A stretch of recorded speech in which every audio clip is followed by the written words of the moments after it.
Good morning and welcome to Saturday special of Dr. Lamba's Awakening Call. Koch, the German botanist, is supposed to be the father of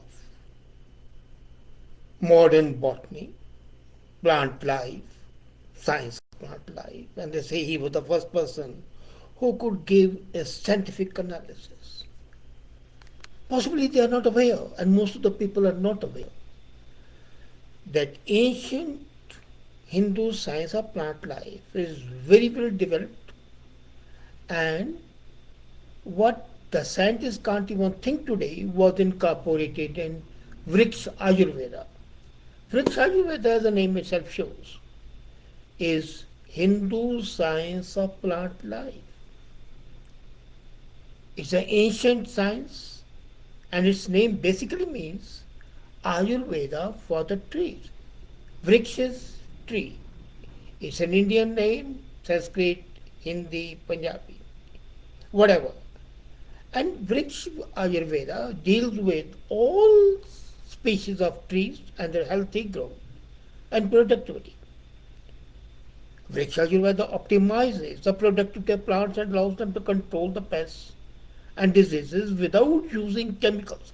So what people are not able to do today, India was doing, and there are many aspects which are absolutely novel, new, and are a solution to the problem that we face today. For example, it optimizes the productivity of the plants, allows the control of pests and diseases without using chemicals. As a matter of fact, it is the original science of what we call today permaculture or what we call agroforestry. Imagine the ancient sages had deep understanding of the relationship of the plants with other plants, with animals, with human beings. They had so much of understanding of the soil moisture and other agriculture phenomena that reading Vrikshayurveda, which I read in Oxford University's library, I was amazed that we cannot even imagine today what they were thinking 400 years before Christ. And a detailed study of Vrikshayurveda gives us insight into what I'll call optimal holistic agriculture and gardening systems that they should be. There are two main scriptures which are specifically dedicated to Vriksh Ayurveda, two books. But apart from that, there are 20 religious scriptures which deal with Vriksh Ayurveda. The first one was written in 400 BC by Silhotra. The name is Vriksh Ayurveda, and it describes the techniques to help plants and trees to bear fruit throughout the year, irrespective of season, irrespective of climate conditions. Now, what we say is we build hot houses to grow those plants, vegetables, and fruits which are either not in season, and even then we don't grow them across the year. No. But here the science tells that the same plant can give a repeat product again and again round the year round. So there is no Rabi season, no Kharif season. The seasonal aspect of agriculture is over. And then it solves a food problem. Coming back, the second treatise of which Ayurveda was written in 1000 AD by Surpala. This is, I would say, till today the last word on what plant culture should be, what agroforestry should be, what soil and water treatment should be, and the scripture explains in detail and provides not one but many techniques about how to fertilize the soil, how to raise a larger fruit, and the cultivation of two plant species are described, including water management. not to 170 plants they have taken up, in which they describe how those plants and crops should be there. And they include water management, soil conservation, fertilizers, plant diseases and their treatment. It describes in detail the cultivation and presentation and preservation of plant right from the seed till its maturity. The only one existing copy of this book is there. And that's not in India. As I said earlier, it's in Oxford University. And then the Britishers not only took the book away, they translated it into English. And I read that translation along with having a look at the palm leaves where the book is written. It's quite an experience, let me tell you. Even looking at that makes you feel wonder. So, Sarpala basically glorifies trees and plant life. It discusses the book in its various manifestations, various topics with the science of plant life, procuring, preserving, and treating of seed before planting, preparing pits for the planting saplings, selection of soil, method of watering, nourishment, fertilizers, plant diseases, and plant protection from internal and external diseases. The ideal layout of gardeners. Now horticulture comes in, managing groundwater resources. The different chapters of Vrikshayurveda deal with horticulture, home gardening, preservation of plants, soil treatment, water management and fertilizers. For example, they mention that the sacred duty, almost a religious duty, is to plant bilwa tree, banyan tree, sacred fish, gooseberry, which is amla in Hindi, mango, neem and clusterfish. If you plant these trees, you can achieve salvation, moksha. Now, from a spiritual point of view, the scripture further promises bliss in Uttarlokas, that is, devotees who pay attention to agriculture like a sacred duty would achieve moksha. And Vrikshayurveda suggests that the tree planting is one of the means to attain the purusharth. The purusharth is dharma, earth, kama and moksha. So if you plant trees properly, and quite interestingly, Sarpalas writes, 10 wells are equal to a pond, 10 ponds are equal to a lake, 10 lakes are equal to a sun, and 10 suns are equal to planting one tree. So imagine the importance of forestation, tree loving, that one tree is equal to having 10 suns. And in India and most of the cultures of Asia, Africa, America, all over, sun is supposed to be carry on of the family name. And it's a sacred duty to have a son. But one tree is as good as having 10 sons. Now, this book also deals with the art of garden and medicinal plants.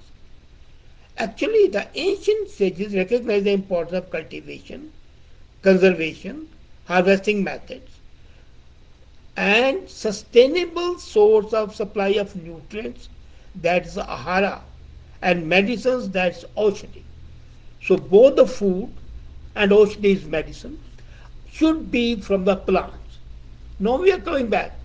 We get meat from the plants, we get milk from the plants, we get burgers from the plants, and we are getting our medicines from the plants. So plants are the source of life, both in giving life, sustaining life, and in treating life. That is what Vrikshayurveda is. Upnakriya is a chapter in which Ayurveda, and it provides instructions and detaching upon the organization, cultivation, and preservation of garden. It deals with Lathagraha. Now, Lathagraha is a house for cultivation of selected medicinal and aromatic plants and having yield in great profusion. It's like a hothouse. So imagine 400 years before Christ. We could imagine what scientists are thinking today. And after this, it recommends an artificial hillock, along with a grotto, a valley, and a large body of crystal water with a fountain in the center. So the water is in the center, the fountain comes and irrigates. It's more like a drip system. There's a grotto, there's a lake. So what drip system is there? A modification of that.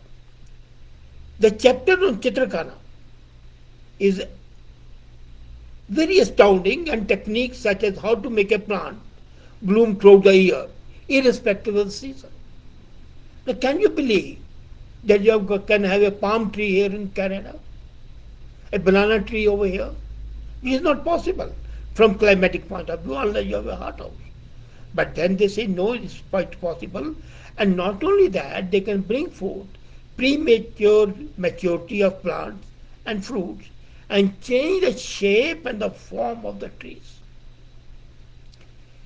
Rigveda, chapter 7, verse 35, says, "Be gracious to the forest and rich with medicinal plants." So right from the Vedas, it goes further. And the scriptures deal with all that method of increase. No, there is one chapter in this which deals that how can you increase the fragrance of flowers. And different name materials are used for different flowering plants. Now for flowering, if you want your plant to flower all the year round, then you use paste of Vasi Madhu, sugar, Kushta, Madhuka flowers, and apply them to the roots of the plant. And after you have applied this paste, the fruit and the flowers will be there the year round.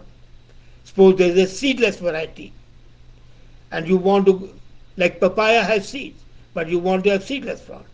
Then you apply mixture of sesame oil cake, vidanga, sugarcane juice, and cow dung. Sprinkle on the roots of a tree, and the fruit would be there, but there will be no seed. Then you can also grow dwarf variety and simple. The pit where the plant is growing should have 4 pillars erected close to the roots and irrigated carefully with milk. So the plant would be bonsai, dwarf. Amazing. Pest control. How do they control the pest in paddy? Cactus milk should be poured into the water of the paddy field, and there will be no pest. So to prevent flowers and the fruit dropping, simple.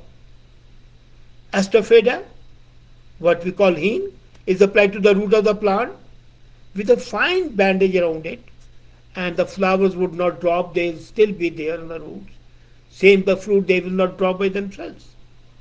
You want to purify water, take powder of gooseberry, amla, and then katka, musta, add it to the water. And if the tree is wounded, then what do? The trees can be injured. So treat them, apply the bark of negoda, ficus, kodang, honey, and ghee. And suppose there's a fire. Now what happens? The fires take place, the trees are burnt. They say no, even a burnt tree can be revived. It can be treated with the application of mud and paste of lotus.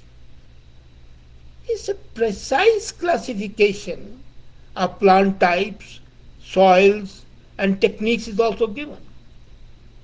Now I referred earlier that apart from these 2 books on Vrikshayurveda, there are others as well, and various texts of our Vedas, Puranas mention it. Bhumi Nirupana, for example, is a book which is a part of Vedas. It explains the classification, fertility and selection of soil. There is Bijopati Vidhi, which tells you the classification of seeds. Bij is seed. There is Pada Viveksha, it's about the morphology and physiology of plants. Rupna Vidhi, it describes the location of different plants where they should be there. There is Nischana Vidhi, it's about irrigation, preparation of the specific organic manure. Druma Raksha, Raksha. Now, Druma Raksha deals with the harvesting and protecting of the plants.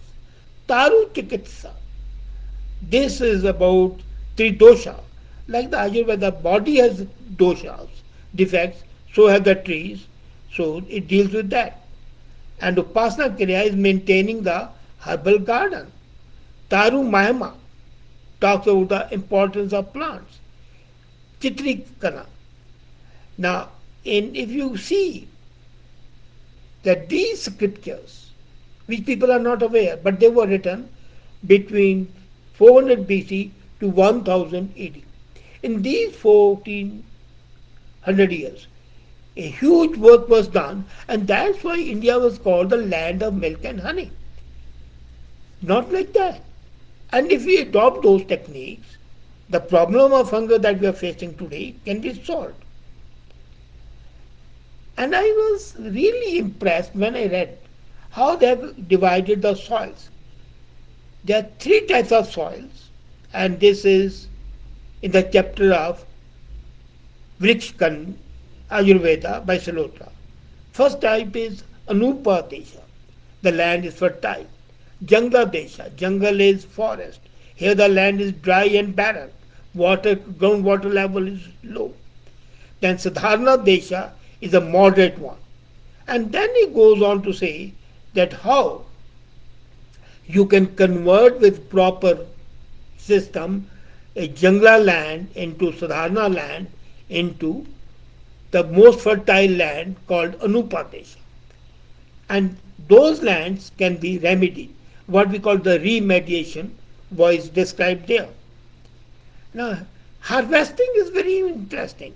They say if you want to harvest flowers and fruits, do it during the season of flowering and fruiting. Leaves and branches, pruning what we call, should be done in rainy season or in spring. Roots should be pruned only in summer. Bark and stem should be pruned early winter. Cinnamon, for example, is bark. So you would find even now in India, when cinnamon is removed, it's removed just in the autumn, basically, just before winter. Now, reference to this Vrikshayurveda, for example, there is in Varam Vyara. He writes a complete chapter on Vrikshvihara, Ayurveda, and talks on divining how to find out where the groundwater is there, what's the level of the groundwater, what's the productivity of the land. And it's all done by the indication of the natural vegetation. Then Shadanga wrote his Padati, and in one chapter called Upvan Vinoda, Upvan is garden, he talks about agroforestry and discussing plants, soil, nutrition of plants, plant diseases, remedies. Krishi Sutki is by Sage Kashyap, and it contains a description of eatable and uneatable substances, paddy cultivation, and this work is supposed to be a masterpiece.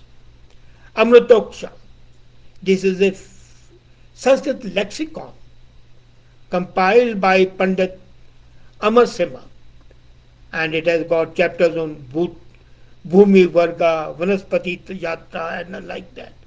Krishi Prasara, this book explains in detail about agriculture depending on rainfall, seed collection, and preservation. Then imagine Kautilya, Chanakya wrote Arthashastra, which people supposed to be a book on political economy. But it has 2 chapters dealing with agriculture, and management, agriculture management. Then there is one Ved, Atharvaved, which is 100% devoted to plant-based pharmacopoeia. This was written 3000 years before Christ. So the complete medicinal based on agriculture, how to grow them, how to preserve them, how to convert a plant into medicine is mentioned in Atharvaveda. Then Agni Pran deals with agriculture sciences, especially the waste management. So there are 20 such scriptures as I mentioned. Now what's the relevance of Vrikshayurveda? That's, it's not something. What happened? The ignorance of the ancient texts is responsible for the degeneration of our agriculture practices. As I said, India was a land of milk and honey. But when the invasion started, we forgot those methods and we tried to copy the methods being adopted by the invaders. And that was a disaster. Fortunately, now the trend is the other way around.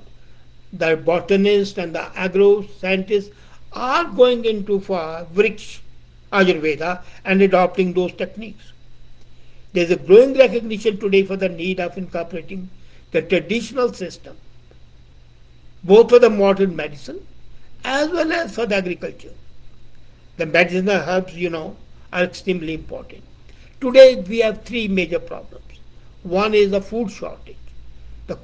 Second is the problem of the environment and the reforestation. And the third is the water shortage. And this Vriksh Ayurveda deals with all the three.